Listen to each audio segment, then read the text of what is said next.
Hi there and welcome back to Kingsclear. This is the annual update.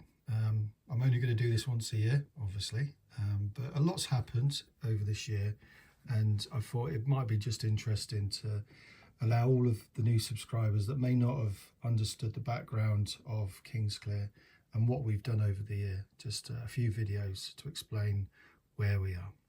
Hope you enjoy. So as I mentioned at the start of this clip, this has been a year since we did the first one. And when we did the first review, I gave a bit of an overview précis of what this, the background to this layout basically. And I thought what I'd do, a lot of people may not have seen that. So I thought I'd just do a bit of a refresh and some of the things that we've done. So in effect, Kingsclear is a village. It's a village in North Hampshire. It's very well known if you are into watership down, and basically there's a lot of horse riding gallops and stables in the area.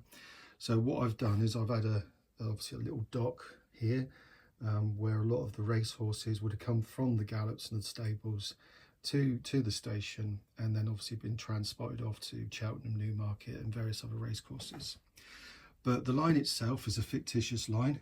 It's between in effect Basingstoke and Newbury, so it joins up with what was the Didcot and Southampton line that used to go up through Newbury, so that's where the connection was. And basically it's just a two-track line, and this particular weekend that I'm modelling is that there's a lot of disruption on the lines around. So the line between Basingstoke and Reading is closed, and the line between Winchester and Didcot is also closed. Sorry, Winchester and Newbury, sorry, is closed. So all of that traffic is coming through this station, which generally would have only had a few trains per day, but this particular period there's a lot of trains and a lot of diverted services to give that enjoyment and different stock that would never have come through here. Anyway, so what have we done in this period of the year? A lot of work has happened throughout the layout. Obviously the station now still has a lot of bits and pieces need to be done on it, but generally is in a good position. So you've got the up platform there with a very modified station building, which is something similar to the station building in the village to which I live in. And then you've got the main station building, and as you can see, all lit with lots of little dioramas going on of people talking. As you see, you've got this chap here with his Jack Russell, obviously talking to this guy that obviously most probably getting some tips for some of the racing horses and the betting and stuff like that. The tarmacking is now done, and again obviously you've got the policeman there finding out what's wrong with that tractor. And we've still got lots of bits to do because you've never finished on a model railway, but generally it's in a good position. So working now towards the Basingstoke end, so this is in effect, I suppose you could say it's going south. You then start looking at the yard itself. So not a great deal has happened in this area, little bits and pieces, but a lot of this had been done around about this time last year. So the cattle dock had been done. This stable block itself is completely scratch built, using some drawings that I put together, looking at some historical buildings and also other buildings. For example, in Basingstoke, there's a GWR stable in Basingstoke. So I took inspiration from that. And then moving further forward, as you can see, we've got the farm area, which we talked about earlier, and then a couple of houses that will be positioned up here just to break up this area and bring the whole layout into one single unified layout. The yard itself, as I said, hasn't had a great deal of work done on it, purely because there's still an awful lot of bits and pieces that I need to do out on the main line. So I'm going to be putting yard lights in this area, but until I've finished obviously things like rodding, troughing routes and other bits and pieces in the mainline areas, I'll leave that till the absolute end. So just staying with the yard for the time being, Kingsclear itself was the only real main station on this line. So a lot of the goods for the area were brought into this particular station, hence the reason why there was quite a large goods shed and a loading dock there as well, because a lot of goods came into this area. And in effect, provision of sidings, it was quite extensive for a small rural station. So in effect, you've got a reception road just to the left of that building, and then you've got obviously the road that goes through the actual shed itself, and that has got a crane here, which, as you can see, is fully motorized by my hand. Just cuts down a little bit of cost and stuff like that. You've got a couple of sidings at the back here. This area here, as I'll point out now with my finger, is going to be like a little bit of a offloading area for hoppers and stuff like that. So things like grain hoppers may sit there, or concrete hoppers may discharge, or even oil tanks may discharge to vehicles parked in that area. We've also got underneath, obviously, all these bits and pieces, the coal sidings. So I've got some staves built up there, and obviously we've got the building there, which, as you can see, is lit up as well. So we'll be building up that generally, but as I said before, obviously I'm going to leave a lot of that detail until the end. And then obviously in this area as well, I might put something like a bit of a wood merchant's yard as well. So I'm a little bit undecided on that one. Anyway, moving forward, obviously we've got the signal box. That's got light and sound, but because I'm doing some work in this area, I've actually taken that off because I want to be able to remove that building so it doesn't get any damage to it at the time. And apologies for the squeaking, that's my loft.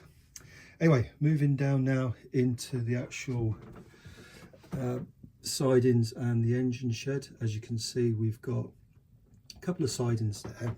Now those sidings were primarily used for auto coaches or early DMUs, because in effect this line here had a fictitious line that ran up to a little village called Tadley, and therefore they were stabled in here. But however, this period that I'm modelling, that fictitious line had already been removed just after the war, in effect, because traffic wasn't in effect profitable, and in effect they took the decision to remove it. And the only reason it stayed in situ as long as it did was that part of the area around Tadley was a large RAF base, which is now AWE Aldermaston. So there's a little bit of history there. So obviously a lot of munitions went up from the railway to that RAF base there to provide support for obviously the American Air Force that was there at the time. But as I say, in regards of the depot itself, it is, as I say, all fully lit. There's a couple of ash drops and a maintenance inspection unit there as well. A little bit of a cabin, primarily used for not necessarily the shunters, but the cleaners really. They were kept very far away from those buildings over there where the drivers and the shunters were. So they wanted to obviously keep themselves clean and away from obviously all the ash and dirt. As we move around, as you can see, this area still needs a lot of work, but again, all of this area at the front or the foreground is all going to be fields, so I'm not too worried about that at the moment. The idea is to concentrate on the back scene, to get that done and completed, and then move on to the foreground, as you can see there. We've done quite a few videos of how we constructed that back scene, and that area there will be a wooded area. And at the moment I've got a couple of trees that we're building, but nowhere near enough to put into that area. So watch this space, and that area will get filled, obviously with trees, and hopefully provide that wooded area that I'm looking for. Also, right over in the corner there is a speaker, because I've got speakers at various locations. That one in effect does bird song, and obviously these sheep, as you can see there, and there's a couple of foxes just up there as well. And there's a ram protecting the flock, and also we've got a bit of an infestation of rabbits, so they've decided to start eating their way into the chalk embankment there. So if I just bring that in there, you can just see those rabbits. So in regards to that area, I'm just looking in now to do some early delivery of things like troughing roots and bits and pieces, and then I need to put some obviously wire up onto the telegraph poles, but generally we're in a good place. But I'm not going to do any of that until obviously the tree's in. So now moving down into what is the engineer's area, or the engineer's sidings. So these were a late addition. As you can see, the two bridges there. The bridge on the left was obviously the route that went off to Tadley. The one on the right, which then goes into the tunnel, is in effect the main line that goes to Basingstoke. So what occurred is that when they decided after the war to remove that line to Tadley, the double junction where that 66 is currently sat was removed, and that line in effect was relayed onto a new alignment, which in effect went onto the head shunt, which is just to the left of that loco, as you can see, because that in effect served a spur which went up into the chalk quarry, which we'll come to in a minute. But as I say, the engineer's sidings were a later addition to the whole layout area for Kingsclear, and that purely was the fact that there wasn't much room at Basingstoke or at Newbury to store engineering stock, and because, as I said, there wasn't any other major stations in the area, a decision was taken to install 6 sidings for engineer stock. Now, one thing you may have noticed is there's not much stock on the layout, and I'll explain that in a minute.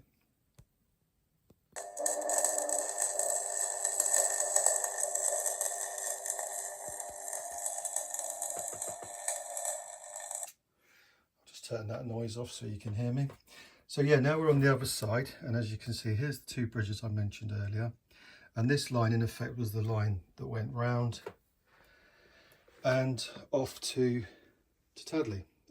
That obviously line is now been severed with a buffer stop underneath the bridge. But one of the things was there was obviously a big chalk quarry, and they put an unloading facility in here roughly at the same time as they decided to remove the line to Tadley, and this in effect allows quarried chalk products to be taken to Westbury, where obviously it was used in the production of concrete. So this area itself is quite a vast area, to be honest with you, and did take quite a while, but I think it's really brought the whole of the layout together now, because in effect it wraps around and all the way up, and obviously when the middle bit's done as well, coming back down to the station, we have got a scenery wraparound, which is basically what I was looking for. So there's still bits and pieces to be done. Obviously a lot of this was done. We've got the fine details to go through, and obviously the addition of obviously people and animals, and the back scene as well. I've been putting the back scene off because one of the things I don't want to do is put a back scene up and then destroy it later, so that's going to be one of the later additions. So in effect, that is where we are. As you can see, we've got a little 009 line that comes out from the quarry, and those vehicles have got their own little shed here, and as you can see, the sidings at the back, so we've actually got in effect 7 sidings in the fiddle area, if you want to call it that, of which 4 will be in effect for the, let me get this right because I always get this wrong, 4 for the downline, so 3 for the downline, 3 for the upline, sorry, get there in the end, 3 for the upline, sorry, and 7 for the downline.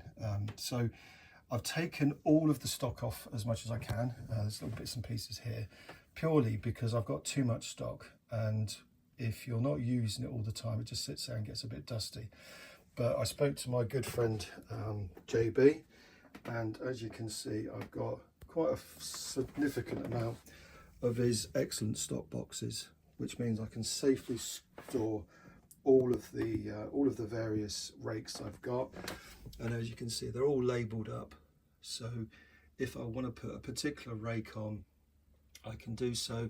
And in regards of obviously under there, we've got obviously all the different locos, so it's that ability to be able to pick up and put some stuff down. And it's actually given me a really good opportunity now to give the all the track a bit of a good clean as well, because one of the things you find is that over time dirt and grime builds up and you start getting poor connections, and when you've got a full 2 or 3 rakes on each of these sidings, it's quite difficult to move them out to allow the railhead treatment train, which is just sat down there, and we've got a couple of the other wagons in here to get around and cleaning. But in the beauty of getting all this stock off, we've been able to do that.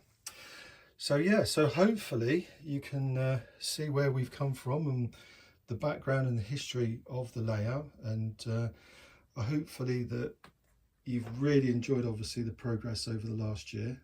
For myself, it's been quite amazing when I actually look back at some of those early videos to see how much has been done. And as I say, going forward, we've got this area here where we've got a couple more of these houses that I'm going to put up there. Obviously the road at the front with a bit of grass and stuff like that. And then it's just a case of really going round and tidying up all the little bits. Obviously, as you can notice, we are devoid of any of the bigger trees, which we will be constructing over the next period or so. But yeah, it's all those fine details, bringing it all together, and then we're in a good place. And I think the problem is that I've really enjoyed doing the building. And then once all the building's done, yes, there's always going to be little bits that we can do, but it's just a case of actually doing the running, and that's very enjoyable. But for somebody that really enjoys the building of the layouts, it's going to be a bit of a shame that everything's now done. Anyway, so I hope you've enjoyed that. As I say, if you got any comments or questions, please just drop them into the chat or anything like that. That'd be great. Likes and subscribes are always welcomed. As I say, the subscribers numbers are really good. As I say, I'm not doing this for money, I'm doing this because I enjoy doing it. And as I say, I enjoy the modelling part of it. The whole point of this was to assist my son in his media studies, but for some reason I've took over and just doing it myself. So yeah, so as I say, thank you very much for all of your support over the year, and I appreciate every comment that's been made, and I hope to speak to you soon.